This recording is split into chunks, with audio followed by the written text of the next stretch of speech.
র্যাবে যে আয়নাঘরের যে বিষয়টা এসেছে সেটা আপনার এটা তো ছিল আছে, এবং কমিশন আমাদেরকে নির্দেশ দিয়েছেন যে যে যা অবস্থায় আছে ওই অবস্থায় রাখার জন্য, কোথাও এখন কোনো রকম যেন কোনো পরিবর্তন না করা হয়।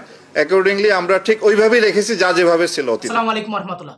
দর্শক, আয়নাঘর এবং র্যাবের গুম খুন এবং নির্যাতনের জন্য ক্ষমা চেয়েছেন র্যাবের মহাপরিচালক। তো আসুন আমরা বিস্তারিত ওনার মুখ থেকে আমরা শুনে আসি। র্যাবের বিরুদ্ধে বেশ কিছু অভিযোগ আছে, গুম খুন, তারপরে আপনার অপহরণ, এই ধরনের বেশ কিছু অভিযোগ আমাদের প্রতি আছে। তা আমি আপনাদের মাধ্যমে দেশবাসীকে জানাতে চাই যে র্যাব সৃষ্টির পর আজ পর্যন্ত যে সমস্ত জনগণের যারা র্যাব দ্বারা নির্যাতিত বা অত্যাচারিত হয়েছেন তাদের কাছে, এবং যারা হত্যাকাণ্ডের শিকার হয়েছেন, যেমন নারায়ণগঞ্জের 7 খুন সহ যারা র্যাব কর্তৃক হত্যাকাণ্ডের শিকার হয়েছেন তাদের পরিবারের কাছে আমরা দুঃখ প্রকাশ করি এবং ক্ষমা প্রার্থনা করি, এবং পাশাপাশি এই সমস্ত ঘটনার সুষ্ঠু তদন্তের মাধ্যমে এর বিচার যাতে হয় সেটা আমরা প্রত্যাশা করি। অন্তর্বর্তীকালীন সরকার গুম খুন কমিশন করেছেন, আন্তর্জাতিক অপরাধ ট্রাইব্যুনাল এই ধরনের অপরাধ কগনিজেন্সে নিয়ে বিচার কার্য পরিচালনা করছেন। তা আমরা আশা করব সুষ্ঠু নিরপেক্ষ তদন্তের মাধ্যমে আমাদের বিরুদ্ধে যে অভিযোগ আছে তার সুষ্ঠু তদন্ত হবে এবং এর বিচার হবে, এবং এইভাবেই আমাদের দায়মুক্তি সম্ভব। অন্য কোনোভাবেই আমরা এই দায় থেকে মুক্ত হতে পারবো না। কেবলমাত্র সুষ্ঠু তদন্ত এবং বিচারের মাধ্যমেই আমরা দায়মুক্ত হতে চাই। আর র্যাব বিলুপ্তির বিষয়ে আমি র্যাবে কর্মরত আছি।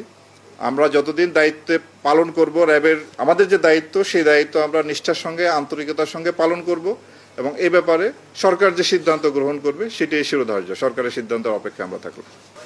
আমরা এই পর্যন্ত যে ছিনতাই, ডাকাতি, চাঁদাবাজির সাথে সম্পৃক্ত 16 জন র্যাব সদস্যকে আটক করে তাদের বিরুদ্ধে ফৌজদারি অভিযোগ আনয়ন করেছি, এবং ভবিষ্যতেও কোনো সদস্য যদি এই ধরনের অপরাধের সাথে সম্পৃক্ত হয় তাদের বিরুদ্ধে ফৌজদারি মামলা এবং পাশাপাশি বিভাগীয় মামলা দুইটি অব্যাহত থাকবে, এবং আমরা এই বিষয়ে অত্যন্ত কঠোর অবস্থানে আছি। পুলিশের ক্ষেত্রে দাবি উঠেছে, র্যাবের ক্ষেত্রেও দাবি উঠেছে। আমরা পোশাক পরিবর্তনের বিষয়ে আমরা চিন্তা ভাবনা করতেছি, র্যাবের জন্য যাতে একটি আইন প্রণয়ন করা যায়। র্যাবের কোনো আপনার নির্দিষ্ট আইন নাই, আর্ম পুলিশ ব্যাটালিয়ন আইন সংশোধন করে র্যাব বাহিনী গঠন করা হয়েছে। আমরা র্যাবের জন্য একটা আইন করার চিন্তা ভাবনা করতেছি, এবং আর কোন কোন ক্ষেত্রে সংস্কার আনা যায় সেই বিষয়ে আপনাদের মতামত, জনসাধারণের মতামত সাপেক্ষে আমরা পরবর্তী প্রয়োজনীয় ব্যবস্থা গ্রহণ করব। তবে পোশাকের ব্যাপারে আমি একটা জিনিস মনে করি যে পোশাকের চেয়ে গুরুত্বপূর্ণ যে মানুষটাকে এই পোশাকটা পরানো হয় তারা। যেমন আমরা প্রতিদিনই ইউনিফর্ম পরি, আপনারা এক এক দিন প্যান্ট পরেন, প্যান্ট শার্ট পরেন, স্যুট পরেন, পায়জামা পাঞ্জাবি পরেন, ব্যক্তি একই।